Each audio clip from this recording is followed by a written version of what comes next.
One November evening last year, Mrs. Bowles and a friend of the family, Mr. Pratt, were driving out of Winchester when they saw a light in the sky, a light seen by many other people that night. This is where we see the large orange light. That's right, yes, we did. Yes, on their left. On the left here. Yes.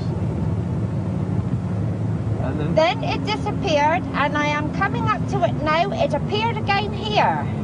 But it started hovering down below the back of these trees and the hedges here. We came on down the road for another quarter of a mile, maybe a bit more. We turned sharp left to come into Chilcombe Lane.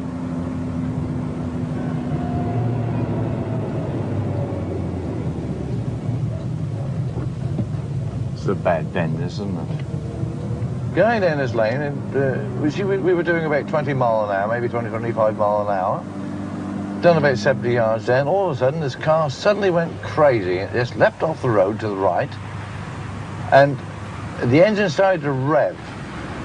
We hit the grass verge, which is a very wide grass verge, about 15 yards wide, and we were heading towards a high hedge. So I grabbed the steering wheel as Mrs. Bowles was fighting with it, and suddenly the car straightened itself. We came down the grass verge for about 10 to 15 yards, and we came to a stop. And it was though we'd hit an invisible barrier, which it gave, because it didn't throw me forward into the seat, but it gave and then brought us back to our normal stopping position. That was when we see... Well, then sorry, yes? That was when we see what I shall say a cigar-shaped object hovering in front of us. Inside were three figures. Yes, they had like a cockpit in the cabin was in the front of this cigar-shaped thing, and was lit up, but not glowingly lit up. It was a very easy light to look at. It was hovering. It had either steam or vapour coming out like gas jets.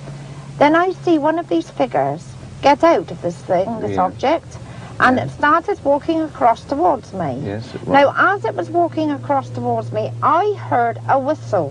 Which I didn't hear. It's like a whistling kettle starting to whistle.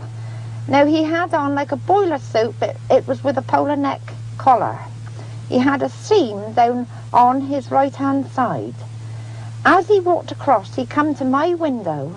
He put his arm on the roof of my car and looked in. Now, he was a tall man, roughly 6'1", 6'2".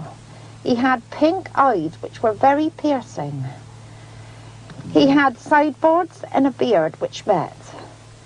He looked in at me, then he looked at Ted. After looking at Ted, he looked at my dashboard. And as he was looking at the dashboard, my car engine started up. Now, the car ignition keys was turned off. And as the engine started up of my car, my headlights were 4 times powerful than what they normally are. It was just like a glow of white. I see a movement of this figure. Oh, by the way, I grabbed Ted. And I said, no, Ted, don't get out, because he wanted to get out. And I just literally wrapped my body around Ted. And then I opened one eye, because I'd had my eyes shut. And I opened one eye and I said, look out, Ted, he's going round the back to you. I see a movement, thinking he was going round the right, all the way round my car. Ted looked over his left-hand shoulder to have a look around to see if he was coming round. And my words were, don't open the door, Ted, don't open the door. But while Ted was looking round and me huddled to him with my eyes closed, the figure disappeared with the object. After it gone, after a few seconds, which seemed hours to us, Ted said, well, let's go.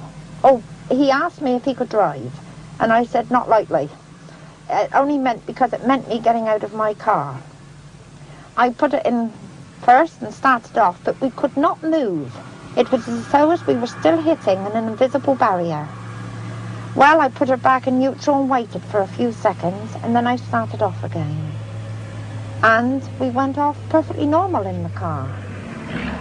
On the Monday, when I got up, I had a rash on my face, down my neck, and along onto my shoulder. Which side? On the right-hand side. It was all like blotchy.